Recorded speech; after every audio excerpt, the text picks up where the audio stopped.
नमस्कार दोस्तों, आज फिर मैं आपके लिए ज्ञान से भरी एक कहानी लेकर आया हूं।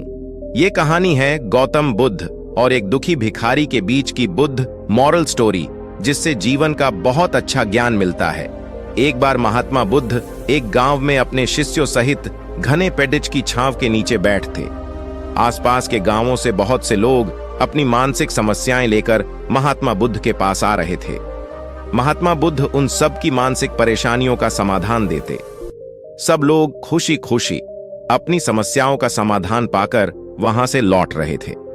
वहीं से कुछ दूर बैठा लोगों को बुद्ध के पास जाते देख एक दुखी भिखारी अपने भाग्य को कोसता हुआ यही सोचने लगा कि अभी कुछ देर पहले तो ये लोग दुखी मन से मुंह लटकाए उन महात्मा के पास गए थे, और अब इतना खुश होकर कैसे वापस लौट रहे हैं। आखिर माजरा क्या है? जरा मैं भी जाकर देखूं कि वो महात्मा ऐसा कौन सा खजाना बांट रहा है इन लोगों को। वे इतने प्रसन्न हुए कि उनके चेहरे लाल हो गए। जब वो दुख भिखारी कुछ नजदीक गया तो उसने देखा कि ये महात्मा तो लोगों को प्रवचन देकर लोगों के दुख का निवारण कर रहे हैं। यह देखकर भिखारी के मन में भी तीव्र इच्छा हुई कि क्यों न मैं भी इन महात्मा को अपना दुख बताऊं। मुझे भी अपने दुख का समाधान अवश्य मिलेगा। बस फिर क्या था, समाधान पाने की लालसा लिए भिखारी महात्मा बुद्ध के सामने पहुंचा और हाथ जोड़ ढाकर प्रणाम करते हुए बोला, हे महात्मा बुद्ध, मैं भी लोगों की मदद करना चाहता हूं।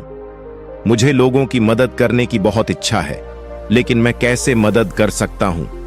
मैं बहुत गरीब हूं। मेरे पास न तो पैसे हैं और न ही कोई ऐसी चीज जिससे मैं किसी की मदद कर सकूं। मैं कोशिश करने पर भी किसी की मदद नहीं कर सकता। मुझे भगवान ने इतना गरीब क्यों बनाया?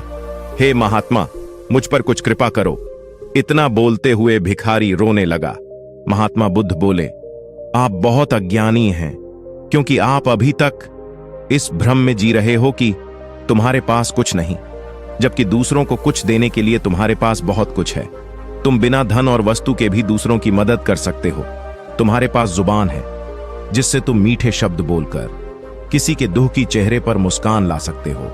इन्हीं शब्दों की ताकत से तुम किसी के भी टूटते हौसलों को फिर से मजबूत कर सकते हो।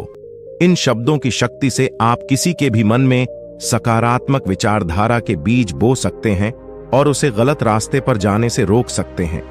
तुम्हारे दो हाथों से किसी भी कमजोर या लाचार व्यक्ति की सहायता कर सकते हो।